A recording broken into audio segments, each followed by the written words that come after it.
Well, a climate scientist at Georgia Tech is quitting because she can't take it anymore. Dr. Judith Curry doesn't deny the climate is changing, but she says universities have become so politicized on the topic, she can no longer handle what she calls the craziness of it all. Dr. Curry joins us now. Professor Curry, thanks for coming on tonight. Tucker, it's a pleasure. Well, thank you. It is for me. So you have written that part of the problem with climate science, not just at your school but at others, is that research money only goes to researchers pursuing certain lines of inquiry, and that they're all the same, and that prevents good science from happening. Am I mischaracterizing you? Not really, but what you're seeing is there's this dominant theme of human-caused climate change, which is where all of the research and the focus is being directed, and there's far too little funding and effort going into understanding natural climate variability. That's my concern. Right.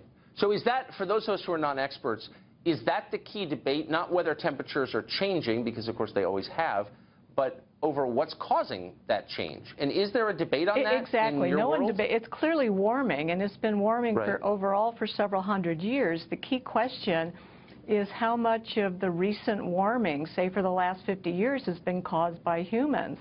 Right. And my interpretation of the evidence is that we really can't tell, and I don't see a clear signal that it's being caused by humans predominantly.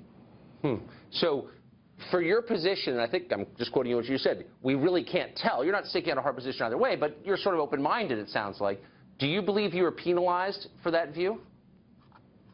Oh, I've been vilified by some of my colleagues who are activists and don't like anybody challenging, you know, their big story. So, I mean, I walk around with knives sticking out of my back. Yeah. And, you know, in the university environment, I just felt like I was beating my head against the wall and not being effective. What's so curious, though, I mean, I live in a similar world, but it's a political world where people disagree and they have strong beliefs and ideologies and they attack each other over them. But that's sort of the opposite of what I understood science to be, where you were led by inquiry and evidence to conclusions, right? Oh, exactly. Universities should be places of unfettered research, freedom of investigation, honest and open debate, diverse perspectives, etc.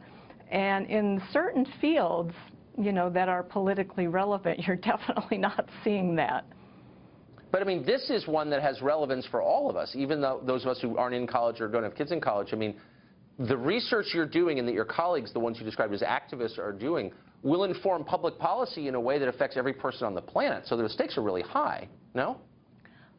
The stakes are very high.